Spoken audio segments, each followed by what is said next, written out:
I'm trying to say here, or the picture I'm trying to say here. So my first question here is to anyone on the panel who wants to answer, is what do you think are the effects of Isaac preferring Esau because of what he brought home? What do you think it had on him as a person and specifically on his identity? Okay, I'm going to quickly go into that verse a little bit more, right? So when you look at the verse and you look at the Message Bible, it says, the boys grew up. Esau became an expert hunter and outdoorsman, and Jacob was a quiet man, preferring life indoors among the tents. Isaac loved Esau because he loved his game, but Rebekah loved Jacob. And you can see automatically, when it says but, it's a contrast. So there is a difference that has been identified by these two children. You know, so like, you know, we've all said here, our identity, if someone were to ask you, who are you? You know, we'll say our name, we'll say what we do and all of that kind of stuff. And so when you look at this Bible verse, we're introduced to the identity of two brothers. But we also see how these two identities have defined how their parents love and interact with them. Now, based on what Rookie was asking, the question about how did that have an effect on them as children, if we go later on, we see that Jacob and the mother coerced together to get Esau's birthright. So you see there was some relation, no, I like to use the word disorganized. So there was some disorganization within the family that caused them to conspire against each other. Now, I'm a very dramatic type of person. I like drama. So when I read the Bible, I visualize that. Like it's like a film in my eyes. I like to see, okay, if I was looking at Jacob and Esau, how would that look? You know, not based on now, but based in that time. So I always feel like the father would have called his son and said to him, oh, son, you're back from hunting. Bring some food for me. Let's sit down and talk. That would be an opportunity for relationship to happen between father and son.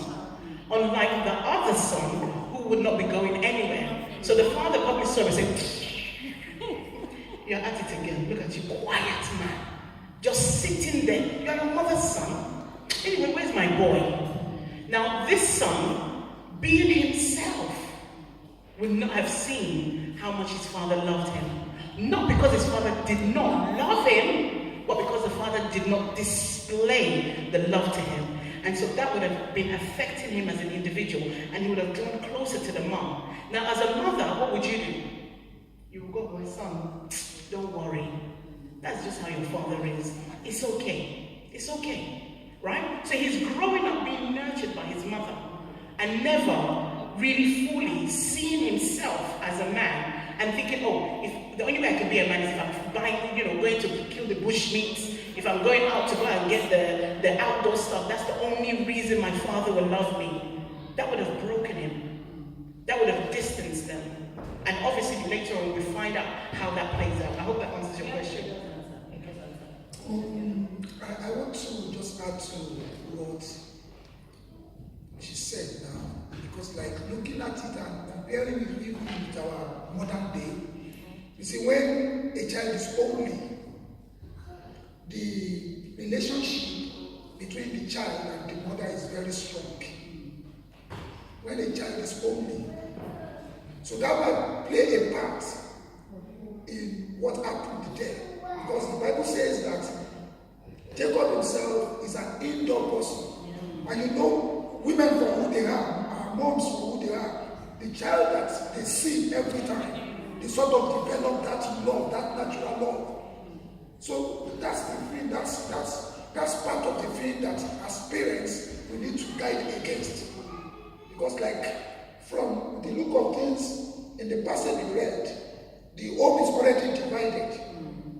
And if you look even into what happened after all this, it caused a problem that it was a generational thing.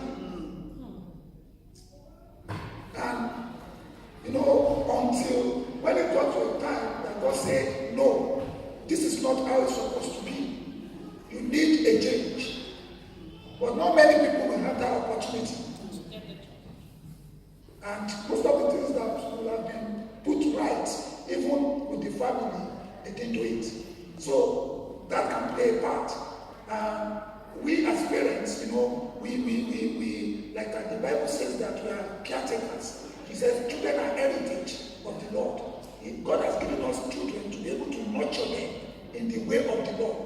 Because, well, we will still come, I believe we will still come to what we are talking about. But as parents, we need to be very, very careful so that we don't cause divisions in our homes. Because later on, these divisions will play a vital part in the family line. True. I wrote here, I said when you put because, when you say, I love this person, because you have 2 children, you understand, you have 2 children, and how will I put it? When there's a because attached to the reason why I'm loved, then you go about life. That love becomes conditional. It becomes conditional. Sorry, I'm getting too excited. Because when there's a because, you have a dad, do you understand? And I think your dad is here, you have siblings. You want to know, and for a guy especially, it's very important for guys to have that, have that validation from their dad. So that regardless, when you go, because now you're in university, I guess, you understand, when you go about exploring life, you know that regardless of what happens, there's no condition attached to why my dad loves me. If I do well, he loves me. If I don't do well, he loves me. He will tell me off, he will rebuke me, but I never have to doubt whether he loves me. Because once you put a condition attached, which is what we grew up with, if you come home with results, then you are praised. I remember if I came home with a bad result, there was one time I almost killed myself. I wanted to drink bleach just because my result wasn't so good. You're so afraid to show the results because number one, it's already in your head, you think you are a failure. But our children, it makes a difference between you being able to go and explore life, knowing fully well that I can come back. My dad's love for me is not based on whether I perform or not. That's separate because what I do is different from who I am. And the other thing is that once you start to make that comparison, then things like sibling rivalry, I have to compete. Because if you notice, Jacob now went out. You understand? If you see how much he spent to get his wife, Rebecca, he was all about, I'm going to work 7 years, and even when, he was just like, walk, and the funny thing was that his wife was beautiful, like his mom, so now it's now like, okay, for me to gain love, let me start performing, and he did struggle. He had so much, but it was all about gathering things. Do you understand? So how important is it?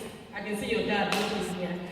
How is it important for you as a guy to get your dad's validation, affirmation, and that is, just having that one-to-one talk, and just knowing that my dad is there for me, regardless. And it's not based on my results or anything. I think it just reassures you.